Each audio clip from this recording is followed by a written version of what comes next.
क्यों नेहेम्या के समय में ज्यादा काम हुआ? क्योंकि नेहेम्या कहता है जब मैं गया तो मैंने अधिपति के हक का भोजन नहीं खाया, क्योंकि मुझसे पहले जो अधिपति थे उनके लिए अलग अलग तरह तरह के बर्ड्स, चिड़िया, कुक्कड़, शुक्कड़, टर्की सब पकते थे।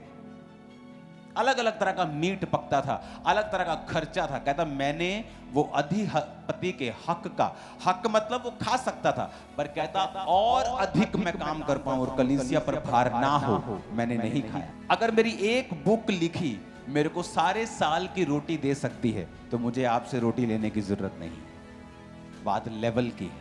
मेरा वो लेवल है कि अगर मैं एक बुक लिख दूं तो मैं 3 साल खाना खा सकता हूं, मेरा फुल फैमिली समेत घूम सकता हूं। जस्ट एक बुक। लोगों को लगता है कि ये चर्च बहुत बढ़ गई है, शायद इसके पास अमीर लोग आते हों। ऐसा नहीं है।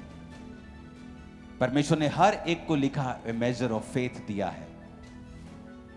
हर विश्वासी को एक कटोरा विश्वास का दिया जाता है। कोई तो उसको इस्तेमाल करता है और कोई उसे अब्यूज करता है। कोई तो थोड़े से चर्च के पैसे में बिखर जाता है और अपना कुछ करने लगता है, और कोई परमेश्वर के काम करता है, बढ़ाता है और वो बढ़ता ही जाता है। और लोग सोचते हैं कि अमीर लोग आते, अमीर नहीं आते। व्यवस्था, मैनेजमेंट, प्रेयर, मोटिव्स जब राइट होंगे तो परमेश्वर फलवंत करेगा आपको। मेरे पास कोई बड़ी चर्च नहीं थी, 3 लोगों के साथ मैंने शुरुआत की थी। जिस घर में शुरुआत की थी उस घर में मैं रेंट पे था। जब मेरी शादी हो गई तब भी मैं रेंट के घर पे था, जबकि मैं लोगों को घर बांटता था उस समय।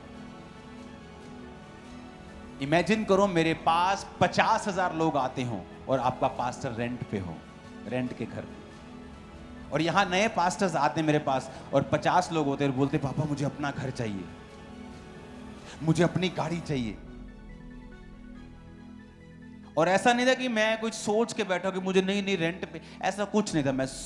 वी वर सो बिजी, हम बहुत बिजी थे अपने काम में। हमें फील ही नहीं होता था कि हम रेंट पे हैं कि अपने पे हैं। हम जस्ट काम कर रहे थे, चर्च बड़ा कर रहे थे, लैंड्स बड़ी कर रहे थे, चर्च के काम कर रहे थे। मेरा पर्सनल अभी घर नहीं था मेरे पास। मैरिज के बाद, सोफिया के जन्म के बाद भी।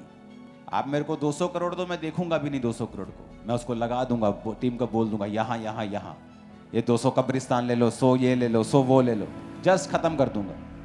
क्योंकि मुझे पता है कि मैं उससे प्यार करना पैसे से, जब मैं पुलपट पे आऊंगा मेरी ग्लोरी जो मैं खुदा की महसूस करता हूं उसमें फर्क पड़ेगा। ये बहुत सारे लोग नहीं समझ सकते इन चीजों को। किसी चीज की कमी नहीं है मेरी लाइफ में, किसी भी चीज की। ऐसी कोई चीज नहीं मैं जिसके लिए कर रहा हूं कि काश एक दिन मुझे मिल जाए, एक दिन मुझे ये करना, ऐसा कुछ नहीं है। मैं सालों से सॉर्टेड आउट हूं। जब मेरा घर नहीं था तभी भी मैं ऐसा ही था। मुझे एक दिन अपने घर में जाना है, खुदा मुझे, कुछ ऐसा नहीं था, कोई प्रेयर नहीं थी। एक जगह मेरे पास पड़ी थी 22 मरले की, जो मेरे मिनिस्ट्री के शुरुआत से पहले की थी। मुझे मालूम था कभी भी मैं इस पे बना लूंगा, जब टाइम लगेगा बना लूंगा। उसको भी मैंने चर्च के कामों के लिए दिया हुआ था। तो आपको ये मालूम होना चाहिए कि जब आप क्राइस्ट से प्यार करते हैं तो आप सांसारिक चीजों के पीछे मत भागें। मेरे पास होनी चाहिए खुदा के कामों के लिए। आप देखना कैसे खुदा की ग्लोरी आपको कवर करती है, काम इजी होंगे आप। हालेलुया।